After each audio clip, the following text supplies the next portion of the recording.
So we're in the midst of the coldest weekend of the season. It's coming. Reinforcements are on the way, and that can put your furnace to the test. So if your furnace runs into trouble, how do you know if it just needs a repair or it should be completely replaced? Yeah, our home improvement insider Adam Helfman is back, and he's here with Hire It Done and has some great tips to help us all decide. When winter rolls around, there's nothing more important than your heating system. If you're in the market for a new furnace, then it's important to explore all the options available to you.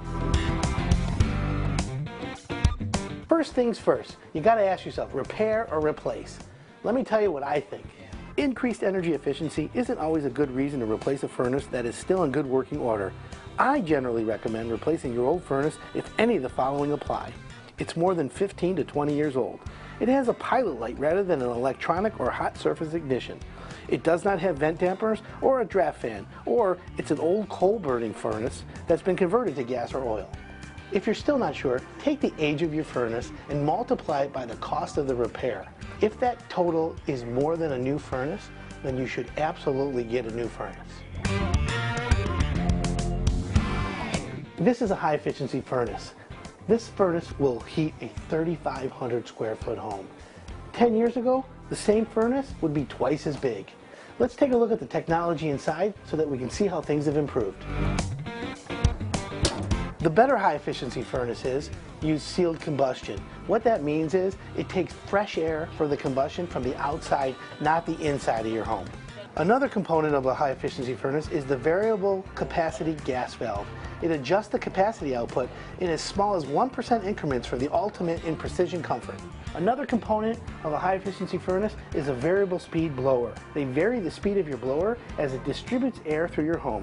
This means the air being distributed through your home can be a more consistent temperature and the unit will operate quietly.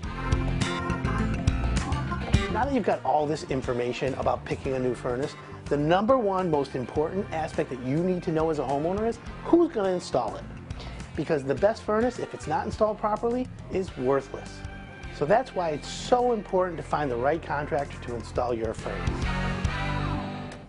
All right, and Adam Helfman of Hire It Done is here to help you find the right contractor today. Yeah, you always have such good information. Jeez. You know what? I try. You try. You do a good job. You're doing it. So what did you bring with you today? Because this stuff looks familiar in some ways. Of course. Well, okay, so you know it's really cold. We're going to have the coldest weekend. So obviously we bought a brand new air conditioner. We're not going to be needing that this weekend. No. Okay. But we have a brand new furnace and a damper system for a furnace. But let's talk about the furnace really quick.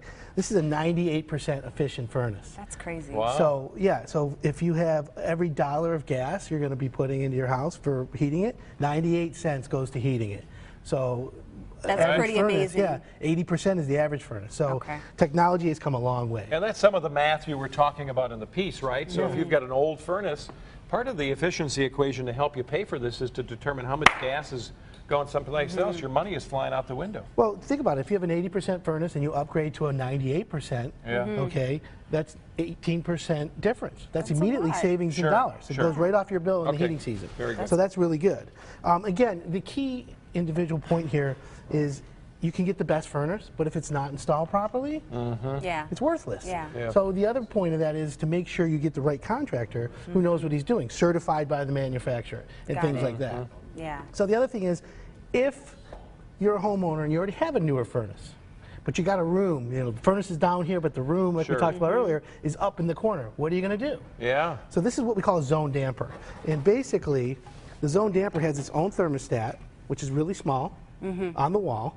And then this zone damper, it closes, and then it directs heat to the room that needs it most. So like a lot of us, maybe over time we've put a new room on the back of the house, right? Or we've got that bedroom way up in a corner. This will send the heat to the right place. And again, a qualified heating and cooling installer can do that. When's the best time to do this, though? So obviously the best time is to do it before it breaks. But you know, most homeowners get a broken furnace and in the back of their mind they're like, oh please, I don't want to buy a new one, I want to repair it. However, it makes common sense and economic good sense if they make the right choices. So is this a good time of the year for deals? I mean, you talk about air conditioning, but good time? Well, again, it's been mild. So the heating and cooling contractors are eager right now to sell you a furnace, and you can save more money if you package it together. Yeah, you always tell us that packaging is key. Makes sense. All right, so Hire It Done will help you find the right contractor, and the service is free to use. So go to hireitdone.com to get started and register. You'll receive key questions to ask every contractor before you hire them to choose the one that's right for you.